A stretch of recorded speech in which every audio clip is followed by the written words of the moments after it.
Oferecimento Volvo. O carro que protege a sua família, agora ajuda a proteger o futuro dela. O caso Duda Reis e Nego do Borel continua rendendo assunto nas redes sociais, claro, mas o que realmente está acontecendo? Quais foram as verdadeiras acusações? O que é mito e o que é verdade? A gente falou disso durante a semana e agora chegou o momento da gente receber no nosso sofá as advogadas da Duda Reis. Por favor, juntem-se a nós, de tudo um pouco, Isabela Borges e já nossa da casa, queridíssima Gisele Vicário. Bem-vinda, Isabela. Tudo bem? Olá, bem-vinda. boa noite. Por favor. Que prazer.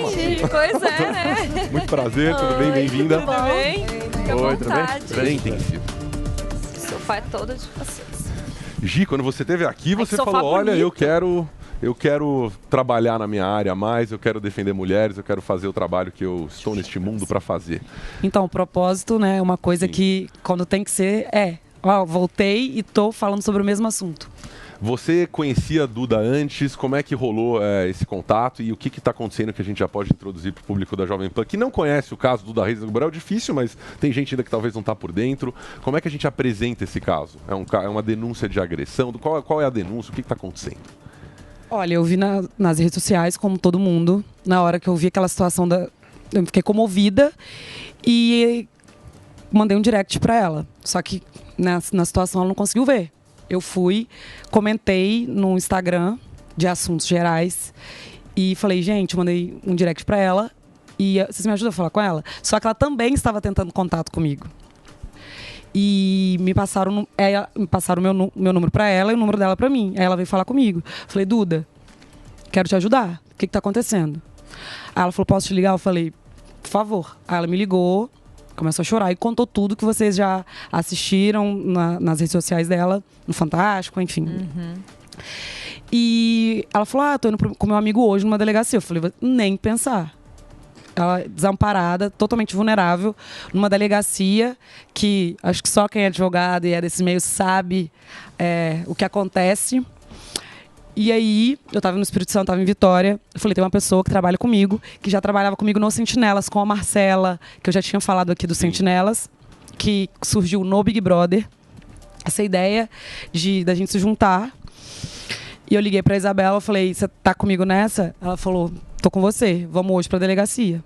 Aí a doutora Isabela acompanhou a Duda e foi lavrado o boletim de ocorrência. E sobre o boletim de ocorrência, vou deixar ela falar mais sobre isso, porque aí ela estava acompanhando a Duda. Tá. Eu queria saber assim, qual é a denúncia, né? Qual é boletim de ocorrência contra o quê? Qual crime, porque a gente ouve São tanta vários coisa crimes. na internet, São acusando de muitos um lado, de crimes. outro. Boa noite, pessoal. Muito boa noite, doutor. Inicialmente a gente narrou alguns fatos, depois a gente esteve lá ontem e narrou outros fatos. A gente está aguardando agora a capitulação dessa segunda leva. Mas, inicialmente, a gente capitulou como estupro de vulnerável, lesão corporal em duas modalidades, física e também psíquica, que é uma construção jurisprudencial nova, e também ameaça e crimes contra a honra. Tá. Nossa. Como se caracteriza, até pra gente entender melhor, o estupro de vulnerável? É com relação à idade, é com relação ao ato, é uma denúncia geral, assim, de tratamento durante muito tempo? Como se No isso caso dela em especifica? específico, como ela utilizava medicamento prescrito pelo psiquiatra, mas ele incentivava que ela usasse uma dosagem fora do que era prescrito, Maior, né? Tá. maior do que era prescrito, Quem incentivava? o namorado, O né? namorado. Ela passou a estar sempre constantemente em estado dopada. Dopada. E aí ele Dopada. abusava dela sem consentimento dela. Exatamente. Então ela não tinha condições de oferecer resistência. E ela muitas vezes descobria a relação até no dia seguinte, em troca de mensagem, olhando o WhatsApp. Só uma pergunta importante, até pra gente entender o caminho que você vai levar. Enfim, o caminho que a Duda entende, que vocês entendem que é o melhor, enfim, que a justiça entender percorrer, o Nego do Borel, por exemplo, pode ser preso? Qual pode ser a punição a que ele está sujeito? É esse o desejo de vocês. Qual é o tipo de pena e punição que se busca pelos crimes que... Nesse momento, a gente pode acusados? considerar que ele pode ser se ele desrespeitar a medida protetiva, até mesmo em flagrante. No entanto, mais adiante, a gente está numa fase de inquérito policial, uma fase muito inicial. Mas se isso se transformar em uma ação penal, ele virar réu e ele for condenado, ele pode ser preso. Tá. Perguntas, meninas, tem muito. E se ele ameaçar alguma testemunha, se ele, durante a instrução penal, porque que acontece agora? Vai ouvir testemunhas, a delegada vai concluir o inquérito, vai mandar para o juiz, depois o Ministério Público. Aí, se ele for denunciado, vai ter um processo. Durante a instrução processual, ele prejudicar, atrapalhar de alguma forma, ele pode ser preso preventivamente. Por exemplo, que nem agora, ele falou por telefone pra ela, ameaçando ela, né? Que teve uns casos que ele falou, Acho que a ameaça é clara, né, nesse caso. uma ameaça muito clara. Se você falar mais alguma coisa, eu tenho vários vídeos, várias mensagens suas, eu posso destruir sua carreira. Isso já não é um motivo pra prender ele? Nesse momento ainda não. Nesse momento ainda não, porque a gente está falando de uma ameaça, mas ainda não tem os requisitos da preventiva. Mas se ele continuar, né, depois da intimação, ele ainda não foi intimado. Ele ainda não então foi o que a gente intimado. está com problema? A gente tem uma questão importante aqui. Por quê? Porque ele está em outro estado, ele está no Rio de Janeiro. E ele não pode ser intimado. Não, ele pode ser intimado, inclusive ele já tem ciência de tudo que está na medida protetiva. Aproveitando esse espaço que vocês estão dando pra gente, vamos cobrar a Justiça do Rio de Janeiro, a morosidade processual do Rio de Janeiro, que a gente não está conseguindo entender por que a carta precatória do Rio de Janeiro já chegou aqui para a Duda e a carta precatória do Lennon, vulgo Nego do Borel, não chegou lá na casa dele para intimar ele das medidas protetivas, e ele concedeu entrevista a um jornalista onde ele sabe da medida protetiva, ele sabe de tudo, mas por que o oficial de justiça não foi na casa dele? Então, Justiça do Rio de Janeiro, fica aí o nosso questionamento. Por que os oficiais de justiça ainda não intimaram Lennon Michael? Exato. Se ele for, se for tudo isso provado, acusado de tudo dessas 3 ou 4... Acredito que tem até mais, porque agora a gente narrou no depoimento dela outros fatos, né? A gente juntou algumas outras provas, que agora a gente ainda não acha interessante também falar sobre isso, porque a gente juntou provas, a gente está trabalhando numa nova fase e é melhor a gente, por hora, manter o sigilo disso. O que pode acontecer, assim, para vocês? A vitória vai ser qual? Na verdade, o que a gente busca é que a justiça seja feita, e o caso da Duda é um caso de grande repercussão e que permite que a gente fale sobre isso para outras mulheres. Talvez até seja o caso da gente dar um passo atrás e explicar, né, para quem não conhece, para quem está ouvindo e não sabe direito, vocês conversaram bastante com ela, né? Então, tem detalhes assim que as pessoas não sabem, tem um abuso psicológico mesmo, isso é bem claro, né? Ou não? Muito forte, e o abuso psicológico é uma pauta que a gente precisa falar sobre, porque diferente do feminicídio, que tira a vida da mulher de uma vez, o abuso psicológico ele pode tirar a vida da mulher aos poucos, e às vezes por anos. E é muito difícil comprovar. Então hoje a gente tem feito o quê? Trabalha com uma perícia específica, tá? que consegue avaliar o que essa vítima está apresentando, quais são os distúrbios psíquicos, e fazer um nexo causal com as ações do agressor. Nossa. Então fica aqui a dica para quem trabalha com direito, é muito importante atuar com uma assistência à acusação produzindo essa prova. Em alguns estados já existe essa perícia, aqui em São Paulo existe uma perícia pública que faz essa apuração.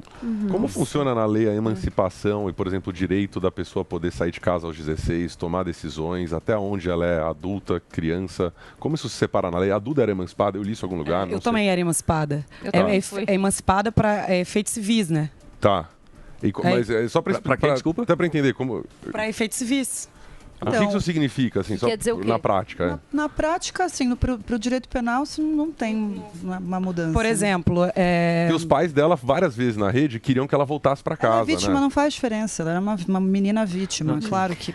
Mas na lei, no Brasil, porque é isso que eu estava querendo entender da outra vez que a gente estava nebuloso, conversando. Né? Não faz Nos muito sentido Estados também. Unidos, por exemplo, você não pode ter um relacionamento, se você é maior de idade, com uma pessoa Aqui é 14 anos. Aqui é 14 anos, aqui que é eu 14 acho não um faz diferença. absurdo. Acima dos Isso tem que 16, mudar. A partir dos 14, pode ter um 14 anos relacionamento adulto. completo, Pode. sim. Que é uma, Imagina, pra cara. mim, uma não pessoa sei. de 14 anos é uma criança ainda. Não sei, Vivi, por exemplo, se o cara tiver 20 e ela tiver 16, é quase a mesma idade, entendeu? 20, Mas é porque 16, eu não tô falando dele com 20 anos, eu tô focada mais nela com 16. Na criança, Mas entendeu? ela era muito nova, e ela fala isso no relato, que a idade realmente atrapalhou muito, porque ela não tinha muita percepção dos atos de violência. Né? Claro. Então, ficou imersa de uma maneira mais fácil nesse ciclo de mas violência. um problema bem maior que esse é o machismo, né? Porque o problema tá aí. Não adianta a gente ficar discutindo aqui redução, maioridade penal, não adianta, porque isso aí é um problema bem maior. Mas o machismo, que se a Duda só passou por tudo isso, e milhares de outras mulheres, a minha mãe passou por isso, eu passei por isso, a Isabela passou por isso, por conta do machismo. E a gente só quer a igualdade entre homens e mulheres. O feminismo é só isso, ser igual. E quando o meu namorado fala pra mim que eu não posso, que eu não sou capaz, que a primeira coisa que os abusadores fazem é destruir a sua autoestima, é tirar o seu amor próprio. E depois disso, ele vai tirando dos seus amigos, tirando da sua família, tendo você só pra ele. Que quando realmente você só tem 16 anos, 17, é uma menina, né? Eu com 19 anos não tinha a mesma cabeça que eu tenho hoje. E mostra que, primeiro, você tem o efeito a lua de mel, né? Então, não é o tempo, ele não é mal o tempo inteiro. Ele primeiro te faz tudo pra você, vai te tirando a sua família. Ai, seus pais são tóxicos, sua mãe não é legal com você, vem ficar comigo, olha como eu sou legal. Mas depois, ele te agride, ele te machuca, mas depois te leva para viajar. Eles são muito manipuladores. E você que está assistindo a gente, eles fizeram a mesma escola. As frases são sempre as mesmas. Você nunca vai encontrar alguém melhor que eu. Você não é capaz. Parece que a mulher fica culpada por ser ela própria. Duas coisas que elas têm muito culpa e vergonha. Vergonha do que está acontecendo para contar para a família, para os amigos, para sair daquilo e se sentir culpada. No primeiro telefonema que eu tive com a Duda, ela se sentia muito culpada de tudo. Eu falei, você não tem culpa de nada. Quem bate é sempre o culpado. E tudo que ele fez, ele é culpado de tudo. Não tenha vergonha. Eu conversei com uma menina há uma semana atrás. Hoje, ela já se tornou outra pessoa. Hoje, ela tá orgulhosa do que ela fez. Porque ela está representando milhares de outras mulheres. Muitas mulheres procuraram ela para falar, já passei por isso, você está me ajudando a sair disso. Ela está se tornando exemplo e motivação para outras mulheres. Eu acho importante falar sobre isso que você estava falando, como as pessoas se sentem culpadas e ela estava insegura. Em uma postagem que ele fez, mostrando uma conversa longuíssima do WhatsApp que ele teve com ela depois que eles já tinham terminado, muitas pessoas começaram a falar, pois é, mas olha só, essa menina tá falando que quer voltar com ele, que ele é tudo para ela. Como assim? Ele foi. Mas essa troca de mensagens mostra uma menina dependente. Lógico. Totalmente dependente emocional. Ela estava dopada naquele dia. Ela tinha tomado muito remédio. As mensagens foram num horário de madrugada. Ela nem lembra exatamente o que ela falou. Tanto que ela se repete várias vezes. Ela fala várias vezes. Então, mas você vai rezar pra gente voltar, pra ele falar, tá bom. Preocupada em perdê-lo. Ela fala muito, né? Ela estava realmente totalmente imersa no ciclo de violência. Pra mim, isso é uma prova de que ela está completamente imersa no ciclo de violência. E acho que ainda está. E sem entender não é rápido pra tudo que está acontecendo também, tudo que aconteceu. E ele é tão inteligente, né, nessa parte. Manipulador total, porque tiveram vários momentos que ele falou bem assim, tá bom, eu fiz tudo isso pra ela, por que então que ela não se declarou antes? Por que ela não falou isso antes? Porque ele sabia, ele estava manipulando ela no fundo, né? Ele meio que segurava ela, não deixava ela, na verdade, falar realmente o que ela estava sentindo. Por quê? Porque ela tinha medo, porque ela tinha vergonha. Quando uma pessoa fala que vai matar você e sua família, você tem muito medo mesmo. Então, isso aconteceu, né? Ele ameaçou de matar a família dela e há uma denúncia formal disso? Não, sim, tem muita prova. Isso integra os autos. E tem prints, tem testemunhas. E isso já deveria ser suficiente para, né, quer dizer, alguma medida mas essa questão mais grave. Não me parece um pouco que se tiver alguma coisa mais difícil de provar de todas essas acusações é a do estupro de vulnerável, principalmente relacionada ao medicamento e tal, né? A gente vai fazer uma perícia psiquiátrica. Hoje em dia, a perícia psiquiátrica consegue fazer um nexo causal entre a ação do agressor e o resultado. Uma perícia pública, inclusive. Mas teria que se provar que ele fez isso com o intuito de estuprá-la, não? Então, mas a gente tem algumas provas que dão essa conotação, né? Como, por exemplo, o próprio vídeo, né? O vídeo que eu gostaria que não passasse, né? Porque eu acho que isso é uma revitimização da vítima. Mas no vídeo que está circulando na internet, ele pega o rosto dela e ela está completamente dopada e ele fica mexendo no rosto dela. Ela está claramente alterada e ele tira sarro. Ele é irônico. Isso gerou uma revolta muito grande, né? Na família, nos amigos, só isso na internet. Já é vergonhoso, né? Não precisa, né? Pra quê? Que recado, que dica vocês dão aí para os ouvintes, para os telespectadores da Jovem Pan, enfim, para as mulheres mais jovens que estão nos ouvindo? Fique atento aos sinais, fique atenta aos sinais. É importante buscar informação, uma rede de apoio, conversar com a família, com os amigos, né, Gi? Gisele, mas não tem uma contradição aqui em relação aos pais também, Isabela? Que, por um lado, a menina ela tem o direito de ir atrás das suas escolhas. Vocês, como feministas, devem decidir isso. Mas, nesse caso, parece que se os pais tivessem mais poder sobre a filha, essa situação toda seria evitada, ou parte dela seria evitada. A família tentou muito, mas ela estava tão imersa no ciclo que ela rompeu com a família em uma época. Mas, por exemplo, o que vocês acham? Qual é o poder que os pais têm que ter com uma menina de 17 anos? 16. Ela já tinha mais. Não, ela iniciou já com 17 completos. Ela tinha acabado de completar. Foi poucos dias após e a maior parte das agressões aconteceram quando ela já tinha 18, 19. De qualquer forma, é gravíssimo. Não muda nada, é uma questão biológica. O fato é que a família sempre esteve muito presente, mas ela estava imersa no ciclo de violência e sempre afastava o contato. E a Duda é uma menina muito forte, ela tem muita opinião, então ela se posiciona, né, nas situações. Inclusive e assim, família. É porque vocês são homens, né? E pra gente que já viveu isso, eles, no início, eles agradam muito, seduzem. E quando você se apaixona, óbvio. Você tá dentro, você e você tá dentro e ninguém começa, Leandro, batendo. O feminicídio, ele não pega uma arma e dá um tiro na sua cara. Ele começa com ciúme, porque eu quero cuidar de você. Você é muito bonita, eu quero você pra mim. Né? Então, mulheres que estão nos assistindo. E homens, ciúme não é prova de amor. Ciúme não é amor. O amor não dói. Dias, Então, quando ele começa a ter um ciúme e que bonitinho o ciúminho, não é bonitinho. E depois ele começa a proibir andar com seus amigos. Aí está usando uma roupa muito decotada. Para que você fique isolada também, para poder controlar. Eu quero você só para mim, você é minha. Você não é ciumenta, Gisele? É uma coisa que eu luto todos os dias, é pra isso, não ter ciúme. Porque... Tem uma diferença entre relacionamento tóxico e abusivo, né? Existe e tá no disso limite tem violentômetro, Vocês podiam até colocar aqui. Como que é? Violentômetro. Cadê o celular? Tá aqui. É importante se a gente puder passar. Colocar para o pessoal de casa. Na internet é uma imagem. Porque são os passos do relacionamento abusivo. Depois disso é um dia puxando pelo braço, pisando no seu pé. Te colocando pra baixo, falando, seu pai, sua mãe, seus amigos, ele vai te afastando de todo mundo. E você acha que aquilo é cuidado, proteção, amor. Só que não é amor.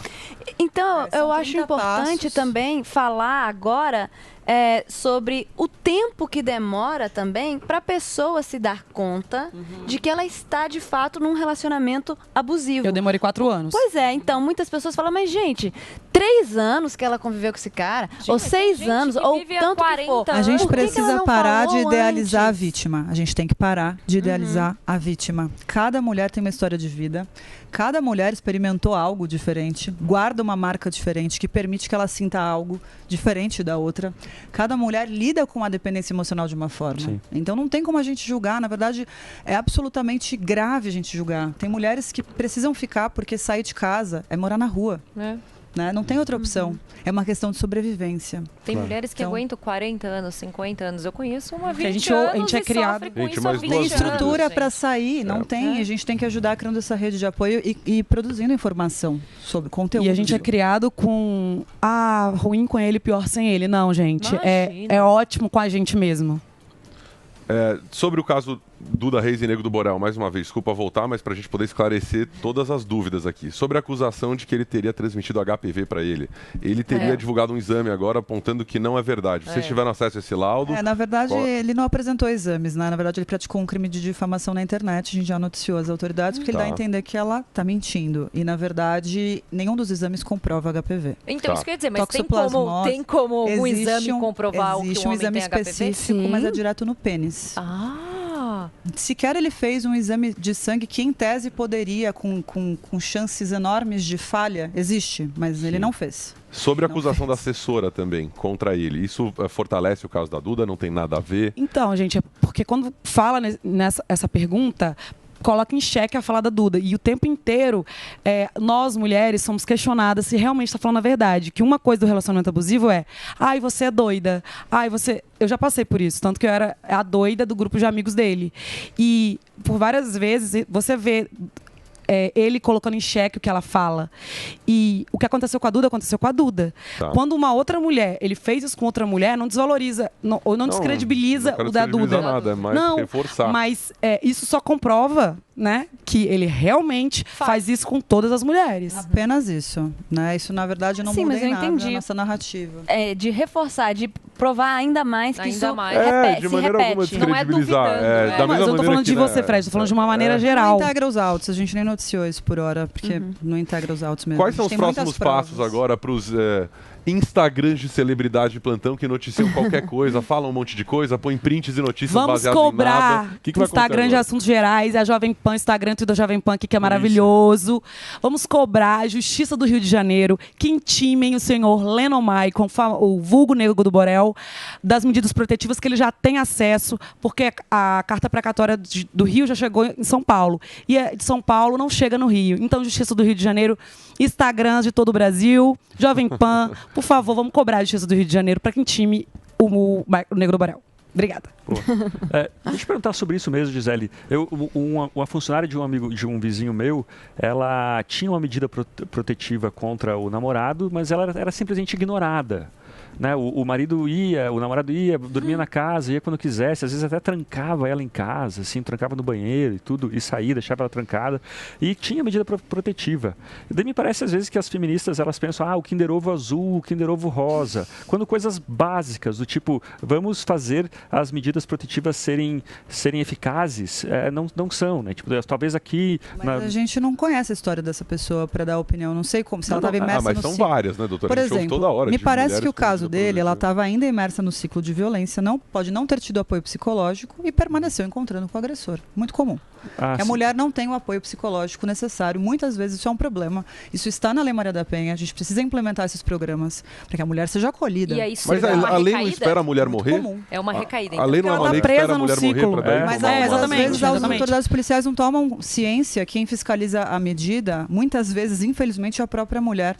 A gente tem ainda aqui no estado de São Paulo um plantão da GCM que passa nas casas das mulheres toda semana para saber o que está acontecendo. Então a gente tem, pelo menos aqui em São Paulo, um apoio que funciona efetivamente. Todas as minhas clientes relatam isso. Agora, eu não sei o que aconteceu no caso dela, se a GCM passava e ela se negava a receber ou inventava alguma coisa.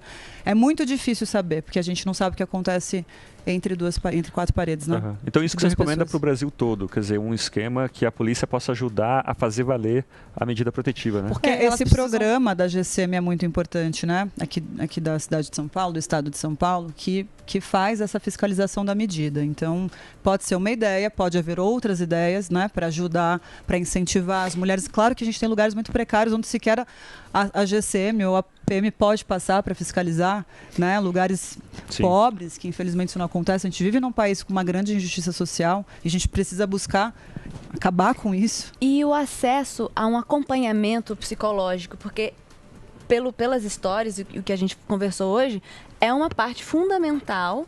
Para que a mulher consiga entender o que está acontecendo, consiga ficar bem. Aqui no Brasil existe isso, assim, de graça, digamos, para a pessoa? A Delegacia de Defesa da Mulher tem. Aqui em São Paulo. Foi a primeira vez que eu vi na vida, mas no meu estado é diferente. Meu estado era um dos que mais matava, estava em terceiro lugar, não sei onde que está hoje. Foi até implementado na época o botão do pânico, porque no Espírito Santo mata muita mulher. E você precisa de apoio psicológico, acho que no primeiro momento, acho que até mais com apoio jurídico. Porque, gente, você está presa numa pessoa com perfil psicopático que não te deixa sair. E que você ama e odeia e ninguém gosta de apanhar. Nenhuma mulher do mundo, nenhum ser humano gosta de apanhar. Essa frase, mulher gosta de apanhar, tá com ele porque gosta de apanhar, não gosta. Ela tá presa num relacionamento que ela não consegue sair, que ela tá pedindo socorro. Só que uma mulher que precisa de um apoio do Estado, né? E que não tem, que chega numa delegacia, por exemplo, do Espírito Santo, e não tem o que aconteceu aqui, que eu vi, que eu fiquei assim, deslumbrada, que tinha uma psicóloga para atender, falar como é que você tá, o que você vai fazer da sua vida agora, quais são os seus planos, suas perspectivas. Foi a primeira vez que eu vi. E todos os estados deveriam ter, e depois ter um acompanhamento semanal com essas mulheres. Claro. Porque elas precisam quebrar o ciclo da violência, que ele não é quebrado fácil. Não, imagino que não. Doutoras, eu sou um revoltado com as leis do nosso país. Com o número de leis e com as leis mesmo, com a nossa Constituição. Queria a opinião de vocês como feministas, como mulheres, especialmente advogadas criminais, se vocês defendem também uma pauta de endurecimento das leis, de, enfim, punições muito mais severas a crimes hediondos. Acho que é aí que talvez a pergunta do Naloc se enquadrava também. Eu defendo uma alteração na Lei Maria da Penha, porque ela... Só Maria da Penha ou contra homicídio? Eu queria falar em específico agora, nem sempre aumentar, majorar uma pena resolve o problema. Nem sempre. O feminicídio está aí para mostrar isso. A gente teve recorde, né, de feminicídios no final do ano e a gente tem uma pena alta. Então eu não acho que é isso que resolve. Para o Brasil todo saber, qual é a pena para feminicídio? O que resolve no nosso país é a gente investir em educação. Eu acho muito baixa a pena, doutor, com todo respeito. Qual é a pena? 30 anos você cumpre um sexto da lei, sai andando e mata de novo? Sim, mas que seja, as pessoas não se assustam. Se a gente mudar a pena no Brasil para 50 anos, não acho, a minha opinião que pessoal é essa. Sim, como que feminista, não mudaria, quer dizer. sim, eu acho. O que eu acho é que a gente tem que ter uma reestruturação profunda, porque o que move isso é a ideia de que a mulher é um objeto. Um objeto tem que ficar quieto, né? Não pode ter opinião. Um objeto é inanimado. E a gente precisa mudar isso. Por que a mulher ela é tratada de forma a diminuir sua autoestima, de forma a tirar sua capacidade de tomar decisões? Porque ela é um objeto, nessa visão que está absolutamente enraizada nas nossas estruturas. Mas, por exemplo, doutora, deixa eu botar uma polêmica aqui no meio. Tem algumas pesquisas sobre quem a gente valoriza mais, homem ou mulher. Por exemplo, o exército americano fez uma pesquisa com soldados para saber como é mais fácil eles cederem à tortura. Por exemplo, se eles forem presos no Oriente Médio e tal. E aí, o exército descobriu que o jeito mais fácil de fazer um soldado falar é no seguinte: olha, se você não falar, eu vou torturar a sua colega. Se for o seu colega, ele fica de boca fechada. Se for a colega, ele abre a boca.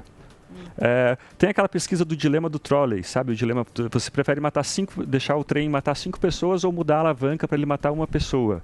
Se você coloca uma mulher, as pessoas falam, não, prefiro matar 5 homens do que uma mulher. Quer dizer, cai muito eu concordo com Então tem também uma coisa de as mulheres serem mais valorizadas que os homens. Elas são mais protegidas porque a gente vive num sistema patriarcal. Mulher tratada como filha, acho que seu exemplo, ele chancela exatamente o meu pensamento. Gi, sua opinião, só pra gente poder arredondar também que... A gente até discutiu sobre isso, né? Num outro momento. É um momento oportuno, agora a gente tá falando de a gente tá falando de uma coisa que nosso sistema de justiça só funciona quando ele quer. Por exemplo, eu vou questionar de novo a Justiça do Rio de Janeiro. Como é que o cara tem acesso misteriosamente ao boletim de ocorrência, tirou foto do computador e foi enviado para ele, como a Camídia tinha acesso e a medida protetiva que ele tem não funciona.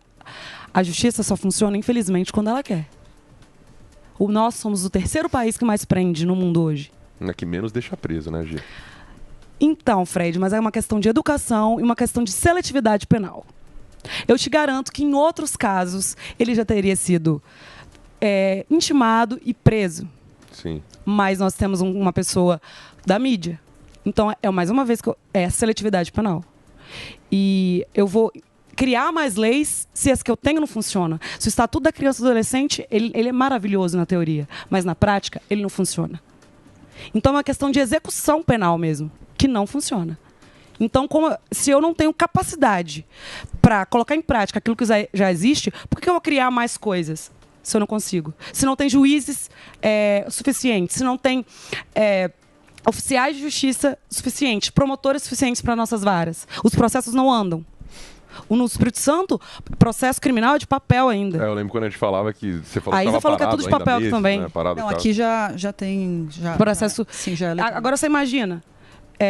As coisas não funcionam aqui no Brasil. Então não adianta falar 50 anos, beleza, vai continuar acontecendo.